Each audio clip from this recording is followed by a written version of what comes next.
హైదరాబాద్ అశోక్ నగర్ లో నిరుద్యోగులు మరోసారి రోడ్డెక్కారు. గ్రూప్ 2, గ్రూప్ 3 పోస్టులు పెంచాలంటూ అశోక్ నగర్ చౌరస్తాలో ధర్నాకు దిగారు. గ్రూప్ 2, గ్రూప్ 3 పోస్టులు పెంచిన తర్వాతే డిసెంబర్లో పరీక్షలు నిర్వహించాలని డిమాండ్ చేశారు. నిరుద్యోగులు రాస్తారోకో చేయడంతో భారీగా ట్రాఫిక్ జామ్ అయింది. ఇక్కడ భారీగా పోలీసులు మోహరించారు.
రైట్, ఇక మనతో పాటు నరేష్ అనే ఒక నిరుద్యోగ మనతో పాటు లైన్లో ఉన్నారు. నరేష్ గారు నమస్కారం అండి. నమస్కారం సార్. సార్ మేము అశోక్ నగర్ లో అయినా డిస్టిక్ లోనైనా కోరుకునేది ఒకటే సార్, గ్రూప్ 2, 3 పోస్టులు పెంచాలి. గ్రూప్ 2ని డిసెంబర్ కి వాయిదా వేయాలి. ఎందుకంటే ఇప్పటి వరకు మాకు గత ప్రభుత్వంలో జరిగిన అన్యాయమే ఈ ప్రభుత్వంలో కూడా అదే జరుగుతుంది. హలో నరేష్ గారు చెప్పండి. గత ప్రభుత్వంలో ఏ దీనికోసం అయితే మేము లాస్ట్ టైం అన్ని కలిపి ఒకటేసారి పెడుతున్నారని చెప్పేసి టీజీపీఎస్సీ దగ్గరికి వెళ్ళి నిరసన తెలిపాము. అప్పుడు కేటీఆర్ గారు దిగొచ్చి మాకు వెబ్ నోట్ ఇచ్చారు. ఈ ప్రభుత్వం ఎలక్షన్ టైంలో ఏదైతే మాకు వాగ్దానాలు ఇచ్చిందో గ్రూప్ 2, 3 పోస్టులు పెంచుతాము, పెంచే మీకు న్యాయం చేస్తాము అని చెప్పేసి అని అన్నారు. అప్పుడు న్యాయం చేయలేదు. డిఎస్సి వాళ్ళకే కానీ గ్రూప్ 1కే కానీ అన్నిట్లో పోస్టులు పెంచారు. కానీ ఇప్పుడు గ్రూప్ 2 కానీ 3 కానీ ఇప్పటి వరకు ఒక్క సింగిల్ డిజిట్ నంబర్ కూడా పోస్టు పెంచలేరు. అంటే నరేష్ గారు, సీఎం రేవంత్ రెడ్డి స్పష్టమైన వివరణ ఇచ్చారు కదా, అంటే మిమ్మల్ని కేవలం బీఆర్ఎస్ నాయకులు లేకపోతే మిగతా వాళ్ళు కూడా రెచ్చగొడుతున్నారు. ఇవాళ జరిగినది అశోక్ నగర్ లో జరుగుతున్న కార్యక్రమంలో ఎక్కడైనా మీకు ఏ పార్టీ జెండా అయినా కనిపించిందా? మేము గత ఎలక్షన్ లో ఏదైతే మేము యాజ్ ఎ నిరుద్యోగులుగా కాంగ్రెస్ ప్రభుత్వం అధికారంలో రావడానికి ఇంటింటికి వెళ్లి కార్యకర్త కంటే ఎక్కువ చేసి ఈ ప్రభుత్వాన్ని తీసుకొచ్చినాం సార్. కానీ ఇప్పుడు ఎవరైతే చేసారో వాళ్ళనే పక్కకు నొక్కేసి ముందరికి వెళ్ళిపోతామని అని అంటున్నారు. చేసిన నిరుద్యోగులను పార్టీ జెండా కప్తానని అంటున్నారు. ఇది ఎంతవరకు కరెక్ట్? కానీ మిమ్మల్ని హాల్ టికెట్లు డౌన్లోడ్ చేసుకోమని ప్రభుత్వం వివరణ ఇచ్చింది కదా, దానికి సంబంధించి మీరు ఎలా ప్రిపేర్ అవుతా ఉన్నారు?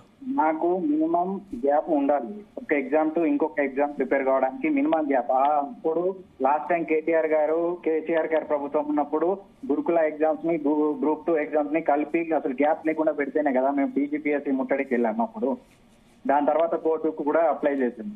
ఆ సందర్భంలో ఇచ్చేస్తేనే కదా మాకు టైం ఇచ్చారు.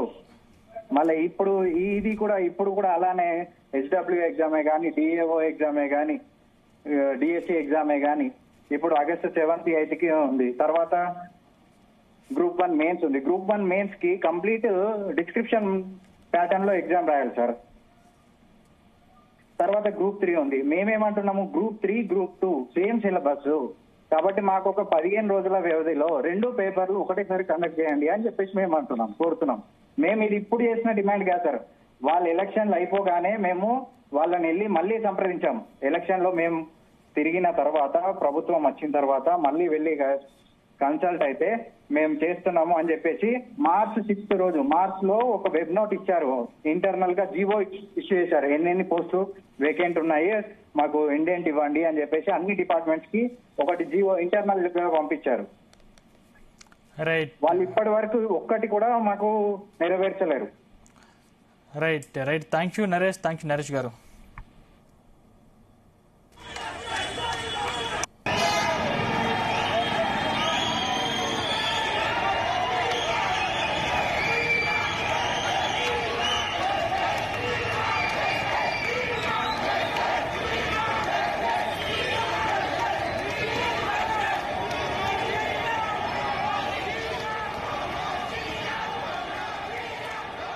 రైట్. ఇక హైదరాబాద్ అశోక్ నగర్ లో నిరుద్యోగులు మరోసారి రోడ్డెక్కారు. గ్రూప్ 2, గ్రూప్ 3 పోస్టులు పెంచాలంటూ అశోక్ నగర్ చౌరస్తాలో ధర్నాకు దిగారు.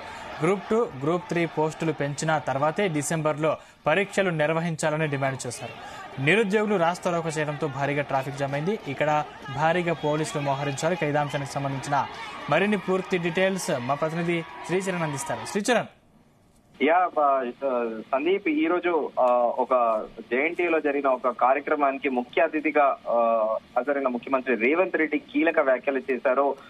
గ్రూప్ 2 పరీక్షలు వాయిదా వేయడం కుదరని ముఖ్యమంత్రి వ్యాఖ్యలు చేసిన నేపథ్యంలో ముఖ్యమంత్రి వ్యాఖ్యలకు నిరసనగా కూడా అశోక్ నగర్ లో నిరుద్యోగులతో పాటు ఒక్కసారిగా కూడా అభ్యర్థులందరూ కూడా Ashok Nagar, Gandhinagar, RTC cross road పరిసర ప్రాంతాల్లో కూడా నిరసన తెలుపుతున్నారు. ప్రస్తుతం అక్కడ గ్రూప్ 2, గ్రూప్ 3లో పోస్టులు పెంచి గ్రూప్ 2ను కూడా డిసెంబర్ లో నిర్వహించాలని కూడా భారీగా ఆందోళన చేస్తున్నారు. మరోవైపు వీళ్ళకి తోడుగా కూడా డిఎస్సి అభ్యర్థులు కూడా అక్కడ తోడయ్యారు. డిఎస్సి అభ్యర్థుల దగ్గర ప్లకార్డులు లేకపోవడంతో వారు కూడా వెనుక సైడ్ నుంచి వాళ్ళు కూడా నినాదాలు చేస్తున్నారు, డిఎస్సిని కూడా వాయిదా వేయాలని. కానీ ప్లకార్డులు మాత్రం ఇప్పుడు గ్రూప్ 2, గ్రూప్ 3 అభ్యర్థులు మాత్రమే ప్లకార్డులు పట్టుకొని మనం అక్కడ లైవ్ గా కూడా చూస్తున్నాము విజువల్లో. గ్రూప్ 2, గ్రూప్ 3 అభ్యర్థులు మాత్రమే వాళ్ళ ప్లకార్డులతో ప్రొటెస్ట్ చేస్తున్నారు. ఇది డిసెంబర్ లోనే పోస్టులు పెంచిన తర్వాతనే పరీక్షలు నిర్వహించాలని కూడా డిమాండ్ చేస్తూ నిరుద్యోగులు భారీ ర్యాలీ నిర్వహిస్తున్నారు. అక్కడ మొత్తం అశోక్ నగర్ అటు మనము దోమల్గూడ నుంచి లోయర్ ట్యాంక్ బండ్ నుంచి ఆర్టీసీ క్రాస్ రోడ్ వరకు కూడా విపరీతమైన ట్రాఫిక్ జామ్ అయిపోయింది. మరోవైపు పోలీస్ బలగాలు కూడా అక్కడ చేరుకున్నాయి. ప్రస్తుతం రోడ్ల మీద అక్కడ నినాదాలతోని ఆ ప్రాంతం అంతా. నేను మీ దగ్గరకు వస్తాను. రైట్ శ్రీచరణ్, ఒక నిమిషం మీరు ఆగండి, నేను మళ్ళీ మీ దగ్గరకు వస్తాను. ఇక ఇదే అంశానికి సంబంధించిన మరిన్ని పూర్తి డీటెయిల్స్ నిరుద్యోగి నరేష్ మాట్లాడతారు. నరేష్ మనతో లైవ్ లో ఉన్నారు. నరేష్, చెప్పండి, అంటే మీరు రోడ్డెక్కిన పరిస్థితి కనిపిస్తుంది. ఎందుకు గ్రూప్ 2, గ్రూప్ 3 వాయిదా వేయాలని కోరుతున్నారు?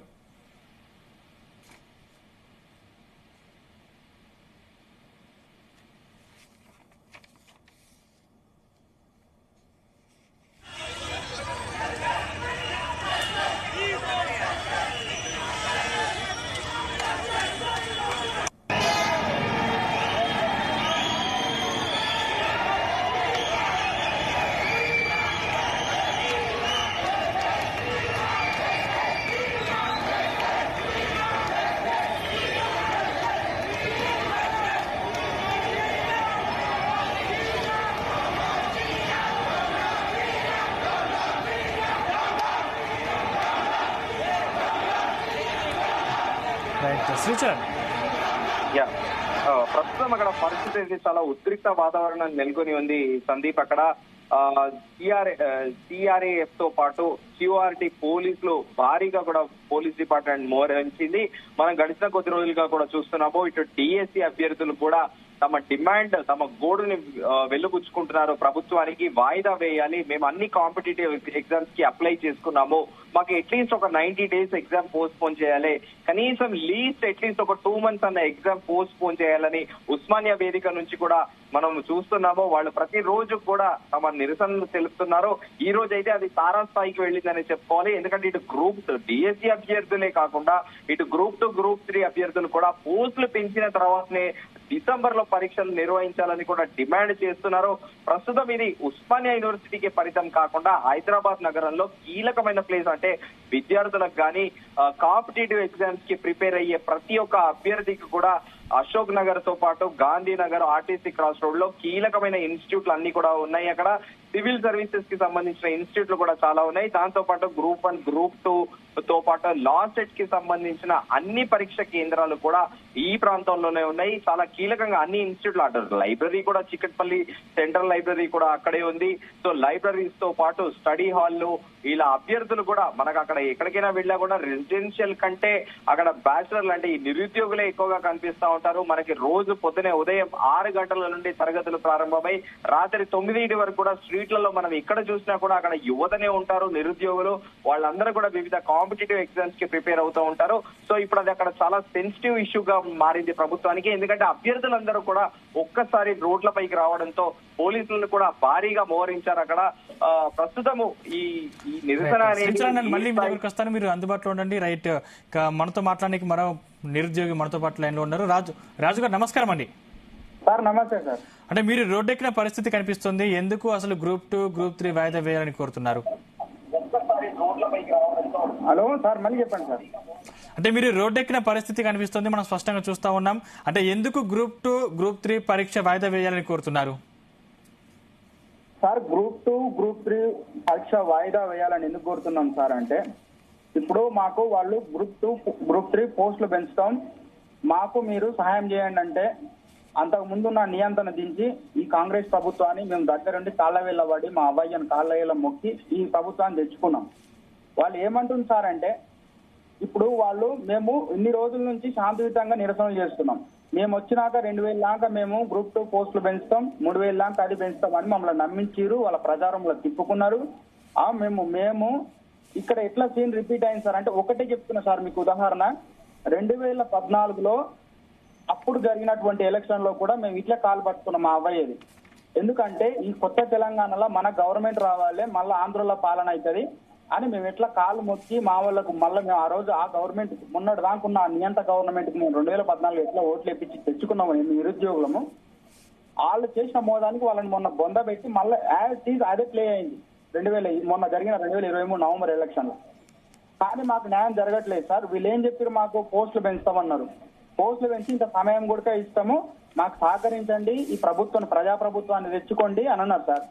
ఇప్పుడు తెచ్చుకున్నాక మా మీద ఇంటెలిజెన్స్ వాళ్ళని పంపుతున్నారు, మీ హాల్ టికెట్ నెంబర్ ఆడ ఫీడ్ అవుతుంది, మీద అదే మీ పేరు ఫీడ్ అవుతుంది, మీకు సమస్యలు వస్తాయని మమ్మల్ని బెదిరింపు చేస్తున్నారు సార్. కనీసం ఒక సీఎం స్థాయిలో ఉండి ఏం మాట్లాడుతున్నారు సార్ మా మీద? అట్లాంటప్పుడు మాకు ఆ మాటలు ఆ రోజు చెప్పొచ్చు కదా సార్. మాకు ఆ రోజు చెప్పలేదు వాళ్ళు, ఆ రోజు మాకు మంచి మాయ మాటలు చెప్పి ఈ రోజు హత్తికి తేనె పోసి గొంతు కోసిన పరిస్థితి తీసుకొస్తారు మమ్మల్ని. ఇంకొకటి సార్, ఈ రోజు డిఎస్సి వాళ్ళకు ఒక్కరోజు తేడాతో ఎట్లా రాశారు సార్ వాళ్ళు గ్రూప్ 2 వాళ్ళకు కోర్టు ఆర్డర్స్ ప్రకారము ఎగ్జామ్స్ మధ్య 45 days గ్యాప్ ఉండాలి. ఇప్పుడు ఎలాగో డిఎస్సి వాళ్ళకు హాల్ టికెట్లు ఇష్యూ చేస్తారు, వాళ్ళ ఎగ్జామ్స్ కంటిన్యూ అవుతాయి. ఇప్పుడు చాలా మంది సమస్య సార్, గ్రూప్ 2 గ్రూప్ 3 అనేది కనీసం పోస్టులు పెంచమని మేము మొరబెట్టుకుంటున్నాం, పోస్టులు పెంచట్లేదు, వాయిదా అని అంటుండ్రు. మేము మానసికంగా చాలా ఎంత క్షోభలో ఉన్నాం సార్ అంటే, మేము మానసిక క్షోభ భరించలేకపోతున్నాం. మేము కాంగ్రెస్ లీడర్లకు ఫోన్ చేసినామో ఖచ్చితంగా గ్రూప్ 2 పోస్ట్ పోన్ అవుతుంది, మీరు టెన్షన్ పడొద్దు అంటారు. ఈ రోజేమో సీఎం గారు ఆ మాటలు మాట్లాడారు. మేము ఎవరిని నమ్మాలి సార్? మేము ఆ రోజు వీళ్ళందరూ వచ్చి రాహుల్ గాంధీ గారు, ప్రియాంక గాంధీ గారు వచ్చి అశోక్ నగర్ లో మాకు మాట ఇచ్చారు. ఈ రోజు ఆ మాట ఎక్కడ పోయింది సార్? వాళ్ళు మాకు పోస్టులు పెంచుతున్నారు, మా మీద నమ్మకం పెట్టుకోండి అన్నారు. ఈ రోజు మా తరఫున ఎవరు స్పందిస్తుంది సార్? ఛానల్స్ ను మొత్తం వాళ్ళు తొక్కిపెట్టారు. ఈ రోజు మా తరఫున ఒక జీ న్యూస్ ఛానల్ మాట్లాడుతుంటే జీ న్యూస్ వాళ్ళను బండా బూతులు తిడుతూ వాళ్ళు ఆ నోటికి చెప్పరాని బూతులు తిడుతూ మొన్న వాళ్ళు దౌర్జన్యంగా వాళ్ళ వెహికల్ ఎక్కించుకొని పోయారు పోలీసు వాళ్ళు. ఈ రోజు ఈరోజు సోషల్ మీడియా లేకపోతే మేము కనుమరుగే పరిస్థితి సార్. మమ్మల్ని ఎందుకు ఇంత టార్చర్ చేస్తున్నారు? మాకు కొద్ది సమయం ఇవ్వండి అని ఈ రోజు అందరికి న్యాయం చేయండి అని చెప్తా ఉన్నాం. గ్రూప్ 2 పోస్టులు కొంచెం పెంచండి. ఇప్పుడు సార్ మేము ఎవరు కూడా ఈ గవర్నమెంట్ వచ్చిన తర్వాత గ్రూప్ 1 లో పోస్టులు పెంచాలని ఎవరు అడగలేదు, కానీ వాళ్ళు పెంచారు. డిఎస్సీలో పోస్టులు పెంచాలని అడగలేదు, కానీ వాళ్ళు పెంచారు. మేమేం పాపం చేసినాం సార్? గ్రూప్ 2 గ్రూప్ 3 వాళ్ళము మాకెందుకు పోస్టులు పెంచారు? అంటే రాజుగారు, అంటే సీఎం రేవంత్ రెడ్డి స్పష్టమైన వివరణ ఇచ్చారు కదా, అంటే అసలు పెంచే ప్రసక్తి లేదు, వాయిదా వేసే ప్రసక్తి లేదని రేవంత్ రెడ్డి చాలా క్లారిటీగా చాలా క్లియర్ గా ఈ రోజు జరిగినటువంటి సభలో చెప్పారు కదా. మళ్ళీ మీరు అదే విధంగా నిరాహార దీక్షలు కానీ లేకపోతే ధర్నాలు రాస్తారోకలు చేస్తా ఉన్నారు. పెంచే ప్రసక్తి లేనప్పుడు ఆ రోజు మాకు ఎందుకు మాట ఇచ్చిండు సార్? ఆయన ఎందుకు మాట ఇచ్చిండు? మాకు అశోక్ నగర్ వచ్చి వాళ్ళ జాతీయ నాయకులను రాహుల్ గాంధీ గారిని, ప్రియాంక గాంధీ గారిని తీసుకొచ్చి మాకు ఎందుకు మాట ఇచ్చారు వాళ్ళు? ఈ రోజు మాట ఎందుకు తప్పుతున్నారు వాళ్ళు? మాట తప్పం మడమ తిప్పం అనే ఒకటి నాన్న వాళ్ళు ఉంది కదా, అంటే మోసం చేయడమే వీళ్ళ యొక్క పార్టీ నైజమా? ఏంది సార్ ఇది? వాళ్ళు ఇచ్చిన మాటనే మేము అడుగుతా ఉన్నాం. పోస్ట్ పోన్ చేయరు, పోస్టులు పెంచరు. ఆ నిరుద్యోగులు మేము ఏం పాపం చేసినాం? కాళ్ళేళ్ళ పడి వాళ్ళ గవర్నమెంట్ తెచ్చుకున్న పాపానికి మమ్మల్ని ఇంత గురి చేస్తారు వాళ్ళు. నిద్ర లేదు, పాడలేదు, మాకు అసలు సబ్జెక్ట్ మైండ్లోకి పోవట్లేదు వీళ్ళు చేసేటటువంటి టార్చర్కి వెళ్ళి. ఒక సీఎం స్థాయి ఉండి మా బాధలు అర్థం చేసుకోకపోతే ఎట్లా సార్? ఇప్పుడు గ్రూప్ 2 గ్రూప్ 3 నవంబర్ లో ఉంది. మేము ఏమంటున్నాం సార్ అంటే, గ్రూప్ 3 నవంబర్ లో ఉంది. ఆ గ్రూప్ 3 టైం కు గ్రూప్ 2 ని అప్పుడే పెట్టండి, రెండు సేమ్ సిలబస్. ఇప్పుడు ఇంకొకటి ఏం సార్ అంటే, కోర్టు ఆర్డర్ ప్రకారం 45 days అనేది గ్యాప్ ఉండాలని చెప్తా ఉన్నారు. రేపు గ్రూప్ 3 గ్రూప్ 2 ఎగ్జామ్ పెట్టినప్పటికీ 15 days అంటారు, కానీ అవసరం లేదు. ఇప్పుడు అక్కడ దాకా తీసుకెళ్ళండి, నవంబర్ దగ్గరికి తీసుకెళ్లి నవంబర్ లో గ్రూప్ 3 పెట్టండి, డిసెంబర్ లో అదే 45 days గ్యాప్ లో ఇది పెట్టండి. వాళ్ళు ఏం సమస్య చెప్తున్నారు వాళ్ళు చెప్తే సార్, వాళ్ళు సీఎం గారు ఎందుకు అట్లా మాట్లాడుతారు అర్థమైతే సార్. అసలు వాళ్ళు ఏమనుకుంటారు అంటే మాకు ఎలాంటి జీవోల గురించి మాకు తెలియవు, చట్టాలు మాకు తెలియవు, వీళ్ళు చెప్పిందే వేదం అనుకుంటారు. 1:100 విషయంలో అట్లే చేస్తా ఉన్నారు. వాళ్ళు ఎందుకు చేస్తున్నారో మాకు తెలుసు, మాకు అర్థమైంది. గ్రూప్ 2, గ్రూప్ 3 విషయంలో ఇట్లా చేస్తా ఉన్నారు. ఇక మేము ఎవరిని నమ్మాలి సార్? నియంత్రణ దించి ఈ రోజు ఒక ప్రజానాయకుని తెచ్చుకున్నామని మేము సంతోషపడ్డాం. కానీ సీఎం గారు మా మీద రోజు రోజుకు నిప్పుల మీద ఎట్లా సార్ అంటే పుండు మీద కారం చల్లినట్టు మాట్లాడుతూ ఉన్నారు. ఇక మా బాధలు ఎవరికి చెప్పుకోవాలి సార్? అంటే మిమ్మల్ని బీఆర్ఎస్ నాయకులు, కోచింగ్ సెంటర్లు ఉసిగలుపుతున్నాయి, మీరు వాళ్ళ మాయమాటలో పడకండి, మీ భవిష్యత్తు నాశనం చేసుకోకని చెప్తా ఉన్నారు. మేము ఒకటే చెప్తా ఉన్నాం సార్. మేమేం చెప్పినాం సార్ అంటే మేము ఇప్పటికీ బీఆర్ఎస్ వాళ్ళని దగ్గరికి రానివ్వట్లేదు, వేరే ఏ సంఘ పొలం దగ్గరికి రానివ్వట్లేదు, ఏ పార్టీ వాళ్ళని దగ్గరికి రానివ్వట్లేదు. మేము మళ్ళీ రిప్రజెంటేషన్ ఇస్తున్నామే తప్ప మేము ఎవరు రావట్లేదు. ఎందుకంటే ఇట్లా పొలిటికల్ ఎలిగేషన్స్ వస్తున్నాయి. ఇది మనమే తెలుసుకోవాలి తాడో పేడో. ఈ గవర్నమెంట్ తెచ్చుకున్నది మనమే. మన కాళ్ళ పడి కాళ్ళు మొక్కినా, అవయ్య కాళ్ళు మొక్కినా వద్దు. వాళ్ళు మమ్మల్ని 10 ఏళ్ళు సర్వనాశనం చేసిరు, మా టైం వేస్ట్ చేసిరు, మా వయసు అయిపోతుంది. మా బతుకులు చూస్తారా, మీ రైతు బంధులు, మీ చిన్న పథకాలు చూస్తారా, మా జీవితాంతం మా బతుకులు చూస్తారా, మమ్మల్ని ఎందుకు చదివించారు మీరు అని మా అవయ్య కాళ్ళ మీద పడి మేము ఏడ్చినాం సార్. మేము వాళ్ళకు మేము 2014లో నిరుద్యోగులు మేము ఎంత కాళ్ళ పడి ఆ రోజు అట్లా తెచ్చుకుంటే ఆ దుర్మార్గుడు ఎట్లా మోసం చేసిండో మళ్ళీ ఆ దుర్మార్గుడు రావద్దని, రేవంత్ రెడ్డి గారే రావాలని, కాంగ్రెస్ పాలన వస్తే మా బాధలు అర్థం చేసుకుంటారని మేము అదే సీన్ రిపీట్ చేసినాం. 2 దగ్గర సార్ మేము ఒకటే, నిరుద్యోగులతోనే మోసం చేసిన ఏ గవర్నమెంట్ బాగుపడలేదు సార్. నిరుద్యోగులను మోసం చేసిన టీఆర్ఎస్ గవర్నమెంట్ బొందబెట్టినాం, బీఆర్ఎస్ గవర్నమెంట్ ను. ఇప్పుడు వీళ్ళు కూడా అదే మాదిరిగా చేస్తా ఉన్నారు. ఇక మేము ఎవరికి చెప్పుకోవాలి సార్ మా సమస్యలు? ఇప్పుడు వాళ్ళు ఏమంటారు అంటే, అవును సార్ ఒక మాట నేను చెప్తా, మేము 2023 ఆగస్టులో టీఎస్పీఎస్సీని ముట్టడించినప్పుడు అప్పుడు అదే గాంధీ భవన్, ఆ టీఎస్పీఎస్సీ ఆఫీస్ ముందరనే గాంధీ భవన్ ఉంటుంది. ఆ గాంధీ భవన్ నుంచి ఇదే రియాజు, ఇదే బల్మూరి వెంకట్, ఇది చాలా మంది కాంగ్రెస్ లీడర్లు, అద్దంకి దయాంకర్, వీళ్ళందరూ వచ్చారు సార్. ఆ రోజు బీఆర్ఎస్ వాళ్ళు ఇదే ఎలిగేషన్ చేశారా సార్, ఇది కాంగ్రెస్ కావాలని చేస్తుందని? అవును సార్. ఇప్పుడు ప్రొటెస్ట్ చేస్తున్నప్పుడు ఇప్పుడు చాలా మంది, చాలా పార్టీలు తప్పులు చేసినాయి. కానీ వాళ్ళ తప్పులు వాళ్ళు ఎరిగిరు, అంటే వాళ్ళు కనుక్కున్నారు మేము తప్పు చేసినాం. ఎన్నోసార్లు బీఆర్ఎస్ వాళ్ళు కూడా చెప్తా ఉన్నారు, మాకు దెబ్బ పడ్డదే నిరుద్యోగులకు వెళ్ళి, మాకు ప్రజలతో సంబంధాలు కట్ అయినవి కాబట్టే మాకు ఈ దెబ్బ పడ్డది. మేము ఎక్కడ దెబ్బ తిన్నామో, ఎక్కడ మేము లాస్ అయినామో అక్కడనే మళ్ళీ అక్కడి నుంచే నిర్మించుకుంటూ వస్తాం. మేము ఎవరిని మోసం చేసినామో వాళ్ళకి న్యాయం చేస్తాం. అక్కడి నుంచే మళ్ళీ మమ్మల్ని మేము సరిదిద్దుకుంటాం అనేటటువంటిది వాళ్ళు సార్ వాళ్ళు రియలైజ్ అవుతారు. ఇప్పుడు వస్తారు సార్, ప్రొటెస్ట్ చేసుకున్నప్పుడు న్యాయమైన డిమాండ్ ఉన్నప్పుడు తప్పునోడు ఆయన వచ్చి మద్దతు తెలుస్తుంది. తెలిసినంత మాత్రం పార్టీ ముద్రలు వేస్తే ఎట్లా సార్? రేపు ఇంకో సమస్య వస్తుంది, ఇంకా ఎన్నో సమస్యలు వస్తాయి. రేపు ఇప్పుడు మా సమస్య పోయి రేపు ఇంకో సమస్య వస్తుంది, రైతుల సమస్య ఏదైనా రావచ్చు. రేపు రైతుల తరపున పోయి ఇట్లా కొట్లాడితే పార్టీ ముద్రలు వేస్తే ఎట్లా సార్? ప్రతిదానికి పార్టీ ముద్రలు వేస్తే ఎట్లా సార్? అన్యాయం జరుగుతున్నప్పుడు పార్టీలకు అతీతంగా వస్తాడు. మేము ఆడికి ఈ గవర్నమెంట్ పార్టీలు చేస్తున్నవి, ఈ పనులు పార్టీ వాళ్ళు చేపిస్తా ఉన్నారు, బీఆర్ఎస్ వాళ్ళు చేపిస్తా ఉన్నారు, బీజేపీ వాళ్ళు చేపిస్తా ఉన్నారు, గవర్నమెంట్ రద్దు చేయాలని చెప్పిస్తున్నారు అంటే, అరే నైనా వీళ్ళు వచ్చి మాకు మద్దతు తెలపడం వల్ల ఇలాంటి ఎలిగేషన్స్ వస్తున్నాయి కాబట్టి మనం ఈ పార్టీ వాళ్ళని దూరం పెట్టి మనమా లేకపోతే గవర్నమెంట్ ఏదో ఒకటి మనం తేల్చుకోవాలి, మన హక్కులు మనం సాధించుకోవాలి, మన పోరాటం మనం చేయాలి, ఎవరి సపోర్ట్ అవసరం లేదని ఈ రోజు ఎందుకు మేము అశోక్ నగర్ ఆర్టీసీ క్రాస్ ఆ రోడ్ల మీదకి వచ్చింది? మేము అక్కడ ఏ పార్టీ అయినా కానొస్తుందా సార్? మమ్మల్ని నిన్న మానసికంగా పొండి మీద కారంజలినట్టు చేసి మొన్న మహబూబ్నగర్లో అట్లే మాట్లాడింది ముఖ్యమంత్రి రేవంత్ రెడ్డి గారు. ఈ రోజు కూడా అట్లే మాట్లాడుతున్నారు జేఎన్టీయూలో. ఏంది సార్ ఇది? మాకు నష్టం లేదు, వాయిదా ఇస్తా నష్టం లేదు అన్నప్పుడు నష్టం లేనప్పుడు వేస్తే ఏమొచ్చింది సార్? నష్టం లేనప్పుడు పోస్ట్ పోన్ చేసి కాసిన్ని పోస్టులు పెంచితే ఏమైంది సార్ వాళ్ళకు? ఇప్పుడు నేను ఒకటి సార్, నేను వాస్తవం చెప్తా ఉన్నా, నేను జన్నుని ఒక మాట మాట్లాడుతా ఉన్నా. ఇప్పుడు వాళ్ళు ఏమంటున్నారంటే ఇవి కేసీఆర్ పోస్టులు, ఈ కేసీఆర్ పోస్టులో మేము కలిపితే మళ్ళీ కేసీఆర్ లెక్కలకే పోతుంది కాబట్టి మేము కలపట్లేదు అని వాళ్ళు అంటా ఉన్నారు సార్. కలపని వాళ్ళు మరి మొన్న గ్రూప్ 1 ఎందుకు కలిపారు సార్? మొన్న డిఎస్సీలో ఎందుకు అన్ని పోస్టులు కలిపారు? మేము గ్రూప్ 1 60 దాకా కలిపారు, మేము కలపమని చెప్పామా? అలా వాళ్ళకి కలిపి మాకు ఎందుకు కలపరు వాళ్ళు? మేమేమో అన్యాయం చేసినాం? వాళ్ళకంటే మేమే ఎక్కువ తిరిగినాం. ఈ రాష్ట్రంలో గ్రూప్ 2, గ్రూప్ 3 ప్రతి విద్యార్థికి క్యాషన్ జాబ్, అది ప్రతి ఒక్కరికి అదొక లక్ష్యం అనమాట. గ్రూప్ 2 అప్లికేషన్ 1 అప్లికేషన్ చూడండి, గ్రూప్ 2 అప్లికేషన్ చూడండి, దాదాపు 4 లక్షల పైచీలుకున్నాయి గ్రూప్ 2 వాళ్ళు. ఇంత నిరుద్యోగం, అందరికీ అదొక కళ, అదొక ఆశయం, అదొక లక్ష్యం. ఇప్పుడు గ్రూప్ 1 కంటే చాలా చాలా స్టడీస్ ఉన్నాయి సార్, ఎప్పటి నుంచో ప్రిపేర్ అయ్యారు. ఇప్పుడు గ్రూప్ 2, గ్రూప్ 3 లక్ష్యంగా పెట్టుకుని మా లాంటి వాళ్ళు ఎంతో మంది ఉన్నారు. మమ్మల్ని ఎందుకు ఇట్లా బదనాం చేస్తారు సార్ ఈ గవర్నమెంట్? మేము అన్యాయం చేసినాం, మేము వీళ్ళ సపోర్ట్ గానే మేము మొన్న ప్రచారం చేసినాం. ఈ రోజు ఎవరైనా సపోర్ట్ వస్తేనే పార్టీ ముద్రలు వేస్తారు, సంఘపోలను రాణిస్తలేరు, వేరే వాళ్ళని ఎవరు రాణిస్తలేరు. బక్క జడ్సన్ గారు ఎంత ఒక్క మాట చెప్పాలి సార్, బక్క జడ్సన్ గారు ఆ పార్టీకి ఎన్ని సేవలు చేసారో అందరికి తెలుసు. ఈ రోజు బక్క జడ్సన్ గారిని కేస్ ఆఫ్ చేయాలని చూసి ఇండైరెక్ట్ గా ఆయన కనీసం ఆయన ఇంత సార్, ఆయన పెద్ద మనిషి, ఆయన ఆరోగ్యం అంతా క్షీణించిపోతుంటే కనీసం ఒక మాట లేదు. మేము పరామర్శించకపోతే మమ్మల్ని నెత్తిలో పడేయడానికి వచ్చారు నిమిషం దగ్గర. ఇది ఎంత దుర్మార్గం సార్, అసలు ఏం పాలన సార్ ఇది? కేసీఆర్ కంటే ఘోరంగా ఉంది సార్ ఈ పాలన, ఎంత దుర్మార్గంగా ఉంది సార్ అంటే నేను చెప్తా ఉన్నా సార్. ఈ దేశంలో లిబరల్ పార్టీ, కాంగ్రెస్ పార్టీ అందరికీ ఫ్రీ హ్యాండ్ ఉంటుంది. ఆ పార్టీలో అందరికీ డెమోక్రటిక్, విశాలమైన డెమోక్రటిక్ కలిగిన పార్టీ అని చెప్తారు.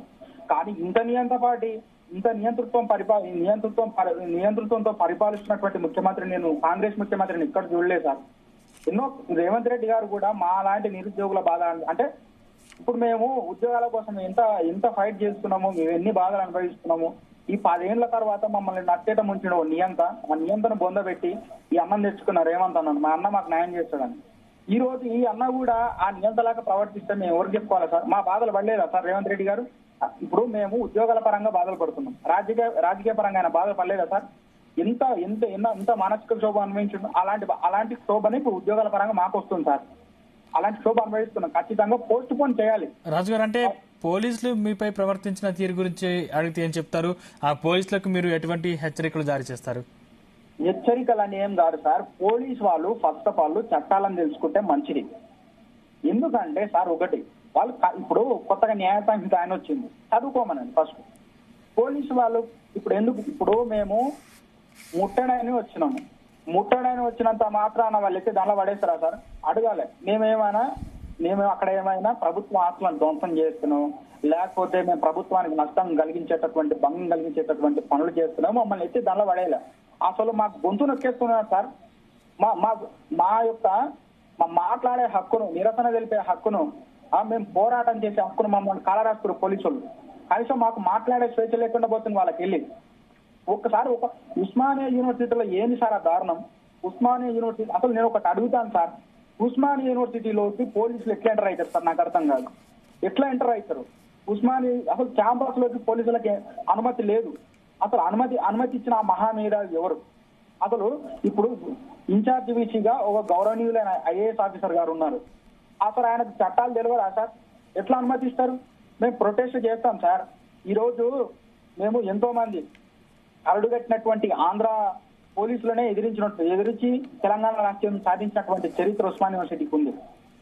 అట్లాంటి ఉస్మానియా యూనివర్సిటీలో మేము మాట్లాడే స్వేచ్ఛను కోల్పోతున్నాం. మా నిరసన తెలిపే హక్కును మేము కోల్పోతా ఉన్నాం. ఆ ఉద్యమాల పురిటిగడ్డ మీదనే కన్నీరు కాల్చే పరిస్థితి వచ్చింది మాకు. మేము ఆ రోజు శ్రీకాంతాచారి తాను రగిలించిన నిప్పు తెలంగాణ ఏర్పాటుకు కారణమైంది. ఈ రోజు నాకు కనీసం మాట్లాడే హక్కు లేకుండా చేస్తా ఉన్నారు సార్. ఈ రోజు మీడియా మీద దాడి చేస్తా ఉన్నారు. అసలు ఎంత సిగ్గుచేటు సార్ అసలు అది. ఎవరైనా మీడియా మొన్న ముట్టడికి వస్తే ఒక జర్నలిస్ట్ పట్టి అసలు ఏమనకుండా ఎత్తి వ్యాన్లో పడేస్తా ఉన్నారు సార్. ఏం సార్ ఇది? అసలు వాళ్ళకి కనీసం అవగాహన ఉందా సార్? ఐడి కార్డు చూపించిన దగ్గర వాళ్ళకి తెలుస్తలేదు ఎవరైందనేది. అసలు ఏమనుకుంటారు సార్? పశువుల సొంతలాగిచ్చి పడేస్తారు. మా వాయిస్ వినట్లేదు, మేము ఏం చెప్పాలన్నట్టు వినట్లేదు. ఇట్లా నియంత పాలన సాగించడానికి మేము తెచ్చుకున్నామా సార్ ఈ గవర్నమెంట్ ను? ఇంత దుర్మార్గం అంటే సార్ ఇది. పోలీసు వాళ్ళు వ్యవహరిస్తున్నటువంటి తీరు మార్చుకోవాలి. ఎందుకంటే మార్చుకోకపోతే మాత్రం, ఎందుకంటే వాళ్ళే బదనాం అవుతారు సార్. రాష్ట్రంలో వాళ్ళే బదనాం అవుతారు. విద్యార్థులతో పెట్టుకున్న వాళ్ళు ఫెయిల్ అయ్యిండ్రు. సార్. ఇప్పుడే గానీ ఎక్కడైతే నియంతృత్వం ఉంటుందో అక్కడ పోరాటాలు గట్టిగా ఉంటుంది. ఎక్కడైతే నియంతృత్వం అణచివేత ఉంటుందో అణచివేత నుంచే భారీ ఎత్తున పోరాటాలు ఉంటాయి. ఈ చరిత్ర తెలంగాణ మట్టిలో ఉంది. పోరాటం తెలంగాణ మట్టిలోనే ఉంది పోరాటం. మేము ఆంధ్ర వాళ్ళనే ఎదిరించి రాష్ట్రాన్ని సాధించిన వాళ్ళం. ఉస్మానియా యూనివర్సిటీ, తెలంగాణ యావత్ విద్యార్థి లోకం. మేము పోలీసులను ఎదురు తిరగడం మాకు పెద్ద పని కాదు సార్.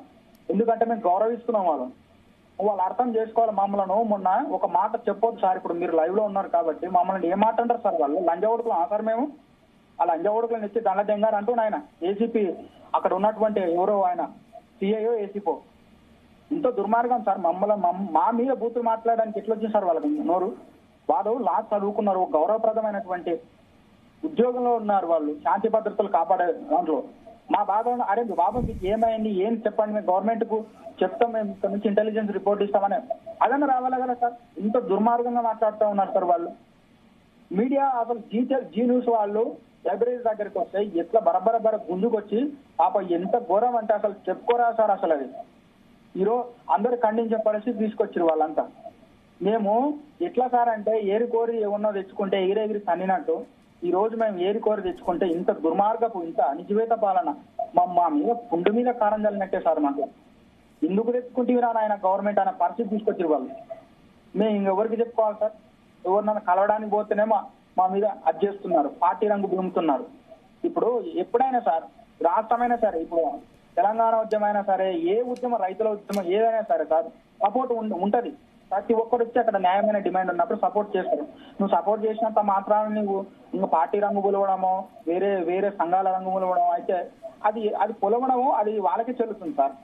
అది కరెక్ట్ కాదు వాళ్ళు అట్లా చేయడం.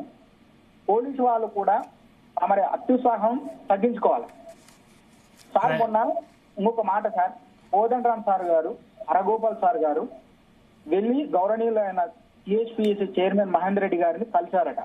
మీ న్యూస్ లో నేను ఎక్కడో చూశాను. వాళ్ళు చెప్తా ఉన్నాను, వాళ్ళు ఏమని చెప్పారంటే అక్కడ చైర్మన్ గారికి, సార్ పిల్లలు వచ్చి రిప్రజెంటేషన్ ఇస్తే తీసుకోండి, పోలీసు వాళ్ళు బయట ఎక్కువ అణచివేస్తున్నారు, పిల్లలను ఎక్కువ అరెస్ట్ చేస్తా ఉన్నారు, కొంచెం తగ్గించమని చెప్పండి సార్. మీరు కూడా ఆ డిపార్ట్మెంట్ నుంచి వచ్చారు కదా, కనీసం పిల్లల యొక్క వాళ్ళ యొక్క బాధలు వినండి, వాళ్ళ సమస్య ఏదో కొంచెం వినండి, మీకు కలవడానికి కొంచెం అనుమతి అంటే నేను తప్పకుండా అనుమతిస్తా సార్. నేను వాళ్ళని రమ్మనండి, 2-3-5 మందితో వచ్చి నాకు రిప్రజెంటేషన్ ఇవ్వండి, వాళ్ళ బాధలు చెప్పమనని మహేందర్ రెడ్డి సార్ గారు చెప్పారంట. మేము అట్టా వెళ్తే వీళ్ళు వింగోలు అసలు రిప్రజెంటేషన్ ఇచ్చే పరిస్థితే లేదు సార్ మాకు. మేము మా బాధలు చెప్పుకునే పరిస్థితే లేదు. ఇప్పుడు రేవంత్ రెడ్డి గారు పోస్ట్ పోన్ చేస్తే మాకు ఎలాంటి నష్టం లేదన్నప్పుడు చేయొచ్చు కదా సార్. నష్టం లేనప్పుడు చేస్తే ఏమొచ్చింది సార్? నష్టం జరుగుతుందంటే ఆలోచిస్తాం, నష్టం జరుగుతలేదు, నష్టం ఎలాంటి నష్టం లేదని ఆయన అంటాడు, మళ్ళీనేమో షెడ్యూల్ ప్రకారమే జరుపుతా అంటాడు. మమ్మల్ని ఏం చేయాలనుకున్నాడు సార్? మేము మంచిగా ఒక మాట చెప్తున్నాం, మేము మంచిగా చదువుకునేటోళ్ళము, మాకు ఎలక్షన్ ముందర పోస్టింగ్ ఏ నోటిఫికేషన్ వచ్చినవి, మమ్మల్ని మంచిగా చదువుకున్న వాళ్ళని తీసుకుపోయి బస్ యాత్రలు పెట్టి వాళ్ళ పార్టీ కోసం ప్రచారం చేయించుకొని మేము పోయి కాళ్ళలో పట్టాం, కాళ్ళు మొక్కినాం, అవ్వయ్య కాళ్ళు మొక్కినాం, పార్టీని గెలిపించుకుందాం ఎట్లనని చేసి మేము కాళ్ళు మొక్కుతామని చెప్పినాం. మేము చేసినటువంటి పోరాటంకి వెళ్ళి చాలా సార్ చాలా వల్ల ఎమ్మెల్యేలు కొంతమంది 2,000 ఓట్లతో 3,000 ఓట్లతో 4,000 ఓట్లతో ఓడిపోయిన సందర్భంలోనే ఆ దెబ్బత నిరుద్యోగులే సార్. అది లైవ్ సాక్షిగా, ఒక టీవీ లైవ్ సాక్షిగా, ఒక న్యూస్ ఛానల్ లైవ్ సాక్షిగా కేసీఆర్ ఒప్పుకున్నాడు, మాకు దెబ్బ కొట్టిందే నిరుద్యోగులు, మేము ఎక్కడ పోగొట్టుకున్నామో అక్కడనే వెతుక్కుంటాం ఆయన చెప్తా ఉన్నాడు. ఆయన నిన్న కూడా వాళ్ళ ఇంట్లో చెప్పిండు, ఆయన మాకు దెబ్బ పడ్డది మీకెళ్ళి మీకు మాకు కనెక్షన్లు అసలు మీతోనే కాదు ప్రజలతోనే మాకు కనెక్షన్లు కట్ అయినామని కేటీఆర్ గారే చెప్పారు. కాబట్టి మాకు ఈ దెబ్బ జరిగింది, మేము సరి చేసుకుంటామని చెప్తున్నారు. మేము ఇంత కష్టపడి పార్టీని తీసుకొస్తాం, మా బాధలు వినడా సార్ రేవంత్ రెడ్డి గారు? అసలు మేము చాలా ఇప్పుడు వాళ్ళు ఏమన్నారు సార్ 2,000 పెంచుతాం అని, మమ్మల్ని గెలిపించండి భయ్, మమ్మల్ని గెలిపి